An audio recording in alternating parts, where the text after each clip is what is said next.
الشيطان الرجيم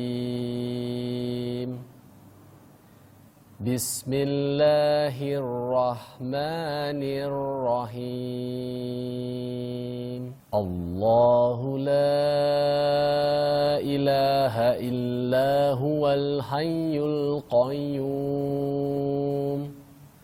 لا تأخذه سنة ولا نوم له ما في السماوات وما في الأرض من ذا الذي يشفع عنده إلا بإذنه يعلم ما بين أيديهم وما خلفهم ولا يحيطون بشيء من علمه إلا بما شاء وسع كرسيه السماوات والأرض ولا يؤوده حفظهما وهو العلي العظيم Sadaqallahul azim. Assalamualaikum warahmatullahi wabarakatuh. Pemirsa, apa kabar?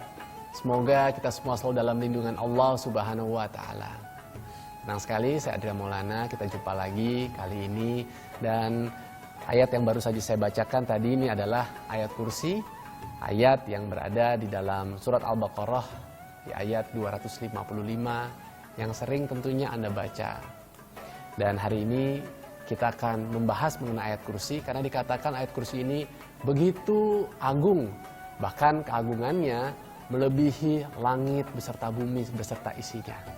Bersama dengan Profesor Dr. Kiai Haji Said Akil Siraj, kita bahas seputar ayat kursi dalam risalah.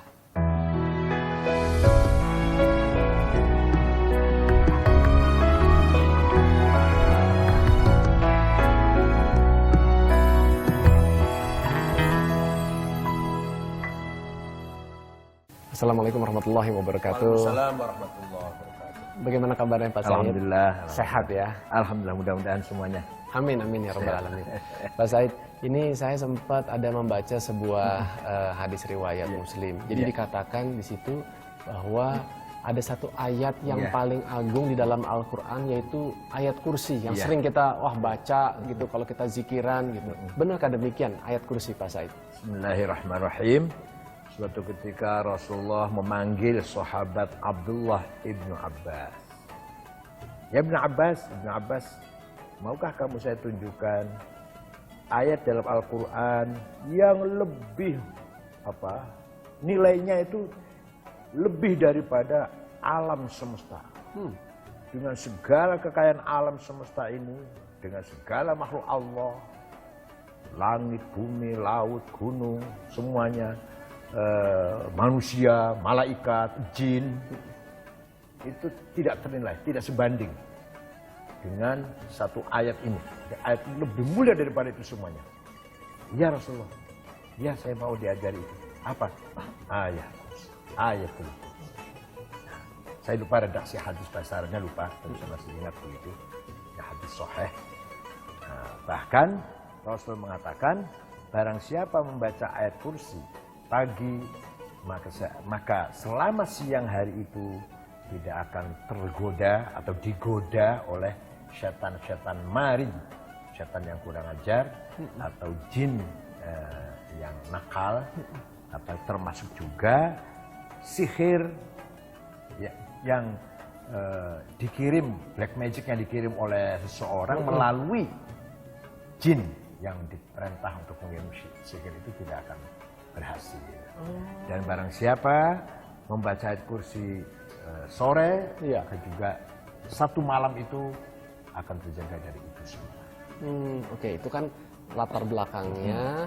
Tapi kalau tadi sudah menyinggung tuh mengenai ayat kursi dibacakan, katanya untuk juga menolak segala bala yang datang di suatu waktu gitu ya, pagi sampai petang, petang sampai pagi. Tapi adakah juga hal-hal yang baik lainnya apabila kita rajin mengamalkan ayat kursi ini, Pak? Jelas tuh. Yang paling baik, yang paling tidak ternilai adalah iman kita semakin bertambah. Karena kita mengatakan Allahu la ilaha illa huwal hayyul qayyum. Tidak ada Tuhan, tidak ada berkuasa, tidak ada yang layak disembah kecuali Allah yang Maha Al-Hayyul Qayyum. Yang Maha hidup dan yang Maha menegakkan kita semua ini. Yang mewujudkan kita semua ini. Itu merupakan ayat kepasrahan kita, ungkapan kepasrahan kita, iman kita kepada Allah yang sangat total. La ilaha illallah. La ta'khudhu sinatun wa la naum. Allah tidak pernah ngantuk, tidak pernah lengah, dan tidak pernah tidur, apalagi tidur. Itu ungkapan keimanan kepada Allah yang luar biasa. Maka barang siapa sering baca ayat kursi, pasti dijamin imannya akan bertambah. Bandingkan orang yang tidak pernah baca kursi dengan orang rajin kursi, saya jamin ada bedanya, jauh beda. Atau bandingkan Anda, misalkan kemarin nggak pernah baca ayat kursi, sekarang coba istiqomahkan, langgengkan, rutinkan. Pagi 7, maghrib 7. Nanti ada bedanya. Saya jamin ada bedanya. Kalau enggak, silahkan komen ke saya. 7 pagi, 7 lagi petang ya Pak? Petang ya. Itu kita berurutan maksudnya Pak? Iya, Jadi iya, kita ulang terus habis satu terus kali, ya, kedua saya kali, tiap hari. Baca subuh 7, baca sholat maghrib 7. Kalau tidak ada perubahan, ketenangan, percaya diri, langkah kita mantap, selalu optimis, silahkan saya dulu. Silakan mampir nih ke pesantren Asy-Syaifahnya Pak Said untuk kita ngobrol.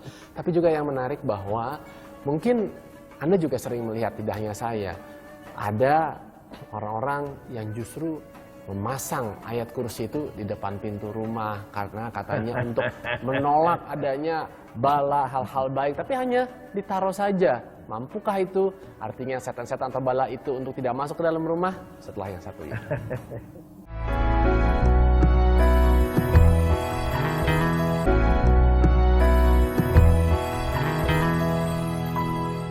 Di segmen sebelumnya sudah kita dapatkan pencerahan dari Pak Said bahwa ada waktu-waktu yang sangat utama untuk kita mengamalkan, untuk membaca ayat kursi.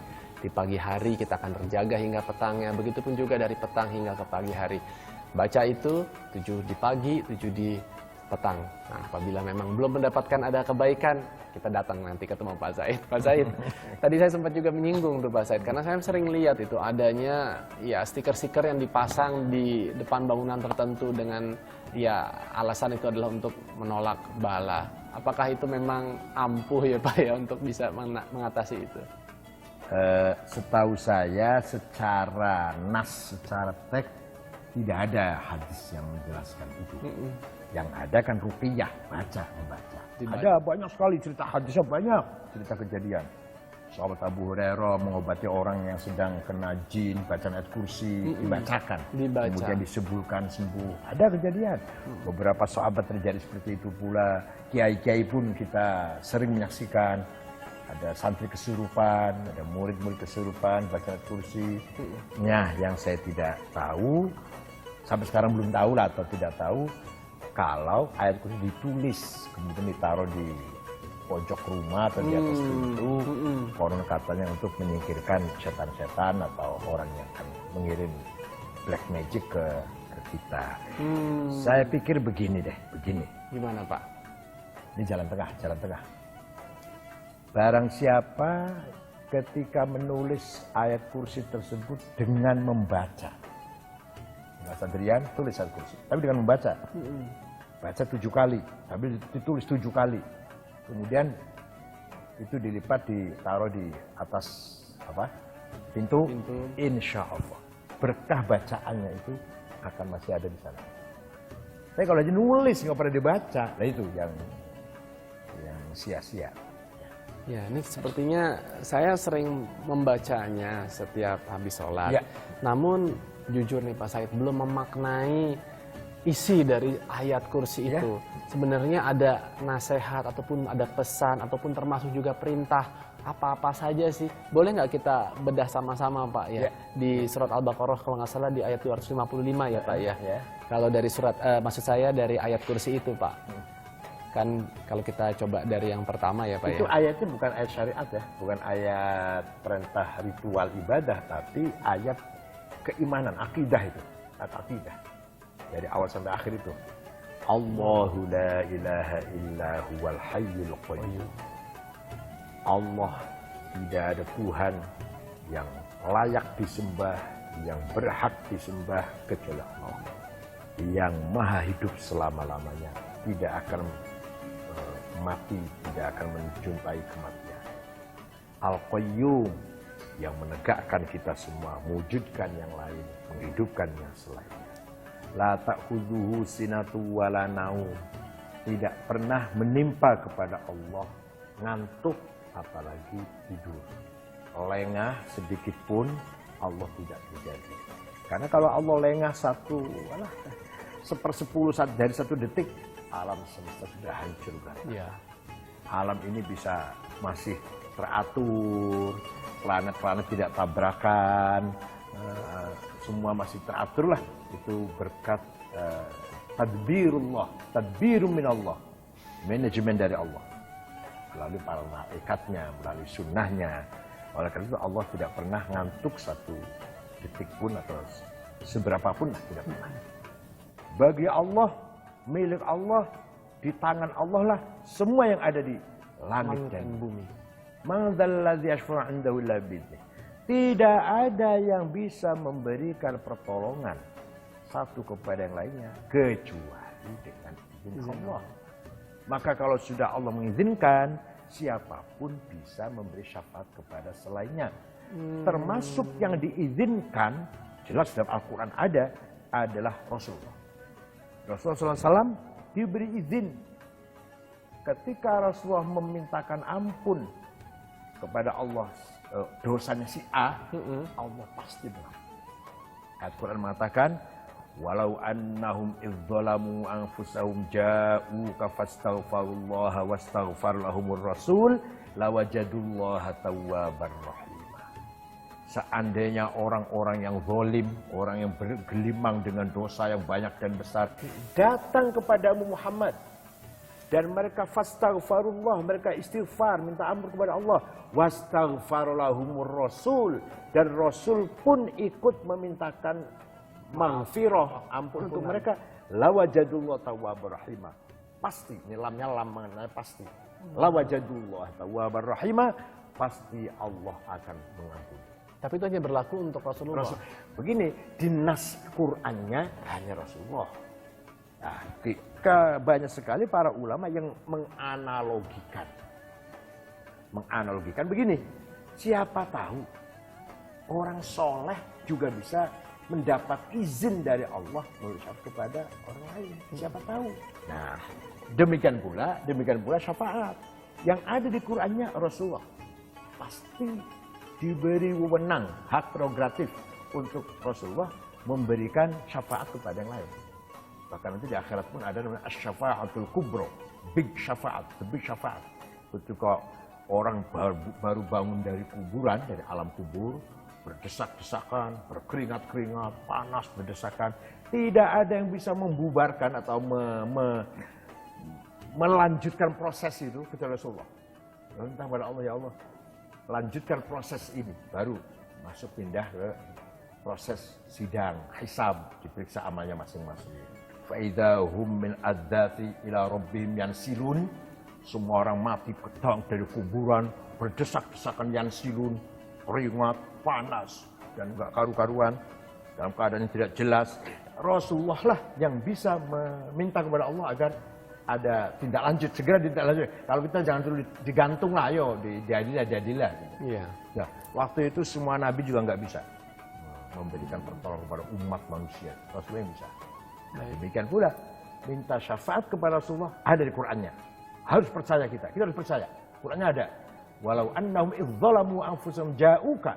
Orang-orang zalim, orang banyak dosa, banyak bergelimang dengan dosa maksiat, datang kepadamu Muhammad. Fastaghfar lahum rasul, mereka minta isu pada Allah. Fastaghfarullah, mereka minta ampun pada Allah. Wastaghfar lahum rasul, dan Rasulullah pun memintakan ampun untuk mereka. Lawajadullah tawwabar rahimah.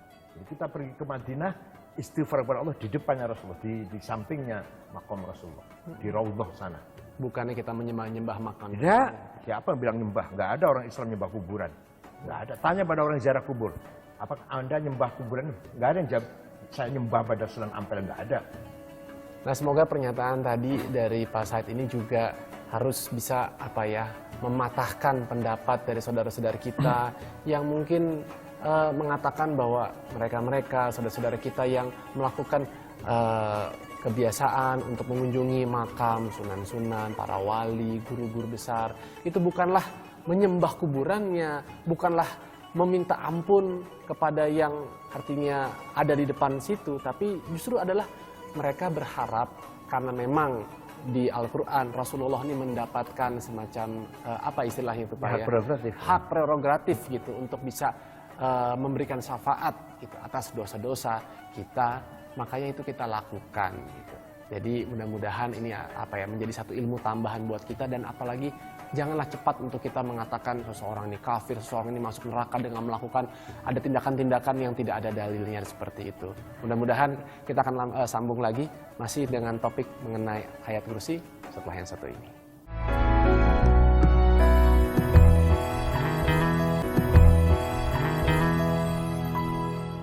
Ya, kita sambung lagi bincang-bincang kita seputar ayat yang penuh dengan keutamaan, yaitu ayat kursi. Masih bersama dengan Pak Kiai Haji Said Akil Siraj.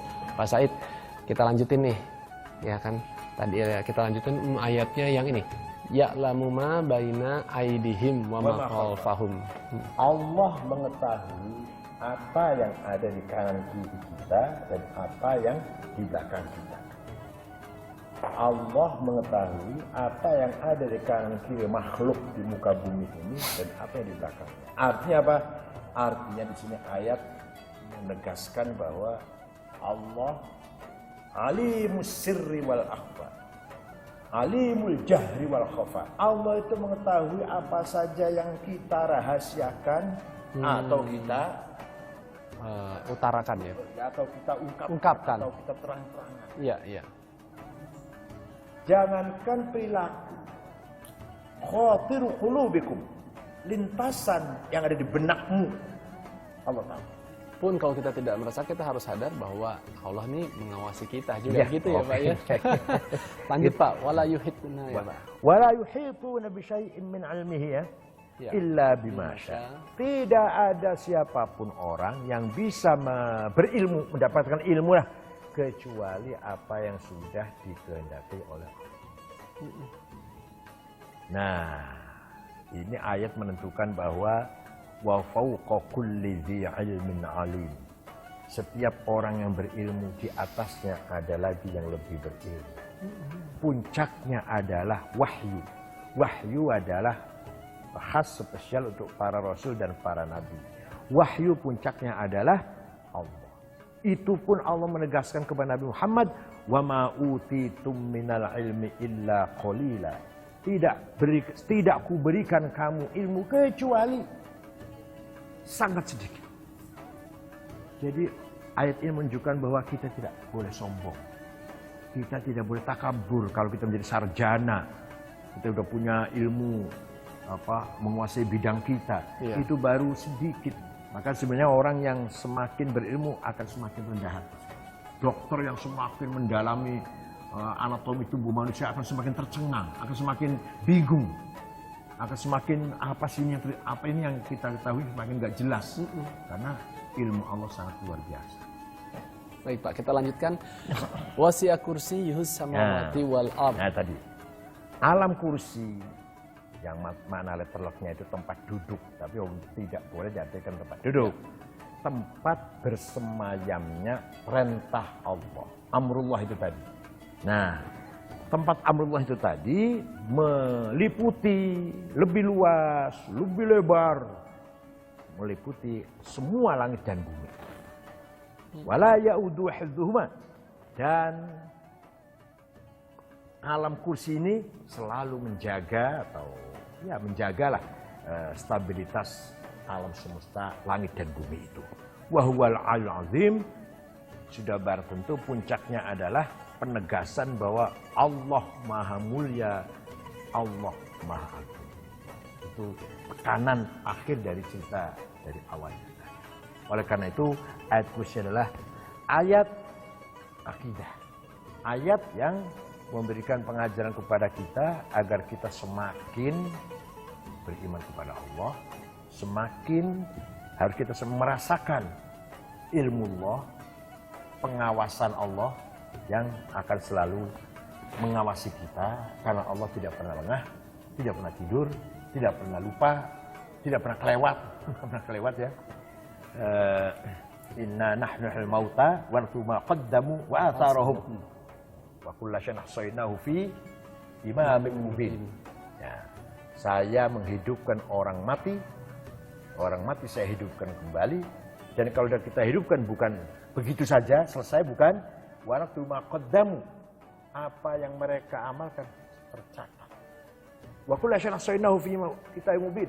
Semua yang dilakukan oleh manusia tercatat, tidak kelewat sedikit pun dalam kitab yang sudah disiapkan, yang jelas, yang akan kita baca sedikit. Iqra' kitabaka binafsik. Bacalah kitabmu, catatanmu oleh dirimu sendiri. Nanti kamu akan tahu kamu tuh ashabul yamin apa ashabul shimal, ashabul jannah apa ashabun nar. Yang menentukan kamu sendiri. Wamtazul yaumal mujrimun. Berpisahlah wahai orang-orang yang baik dan yang buruk. Nanti kita akan tahu tuh, tempatnya akan tahu. Oh, kita di mana ya? Tempatnya kita ini. Iya, begitu ya. Bukan malaikat yang misah-misahkan, tidak. Masing-masing akan tahu tempatnya di mana. Wamtazul yaumal mujrimun. Berpisahlah, ayo, ada batas nih. Mana yang baik sebelah sini, yang buruk sebelah sini. Kita akan tahu kita di sebelah mana ini. Tapi dengan membaca kursi ini mudah-mudahan ya kita harapkan bisa memperkecil, meminimalisir dosa kita yang hawa nafsu kita yang keterlaluan. Kalau kita baca ini kan ada rem, ada apa? Ada rambu-rambu, ya. Ada peringatan.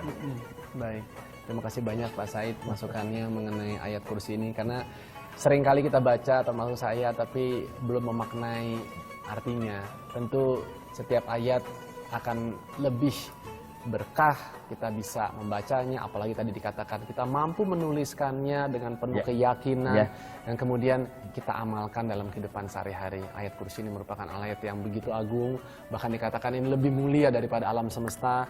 Namun ingat, ayat kursi ini jangan sampai disalahgunakan. Tadi membeli stikernya saja untuk dipasang, tapi hendaknya tadi kita harus benar-benar memaknai, kita memahami dan kita terapkan dalam keseharian. Istiqomah 7 kali kita baca sebelum mungkin di pagi hari, apalagi setelah kita mungkin sholat subuh, dan juga 7 juga pada saat kita misalnya setelah sholat maghrib ataupun juga saat sebelum tidur juga baik, insya Allah ya Pak Said ya. Baik, dan juga dikatakan bahwa ayat kursi ini juga membawa syafaat, dan itu ada di redaksinya di dalam Al-Quran, dan mudah-mudahan ini kita bisa juga gunakan kata-kata itu untuk kita meyakini bahwa selain Rasulullah juga ada orang-orang soleh seperti para wali gitu ya, yang bisa juga memberikan, insya Allah memberikan syafaatnya juga. Illa biizni, dengan izin Allah. Dengan izin Allah, karena sesungguhnya hanya kita tidak bisa menentukan si A si B, karena di Qurannya nggak ada. Kalau Rasulullah pasti bisa memberi syafaat. Karena sesungguhnya mereka-mereka itu belumlah mati. Jasadnya mungkin memang sudah mati, tapi rohnya itu masih ada. Semoga pencerahan ini membuat kita menjadi lebih baik lagi dalam keimanan kita, ketakwaan kita, dan lebih menimbulkan kecintaan kita kepada Allah Subhanahu wa Ta'ala. Kita jumpa lagi tentunya masih dalam risalah informasi Islami Jiwa Muslimin Sejati. Wassalamualaikum warahmatullahi wabarakatuh.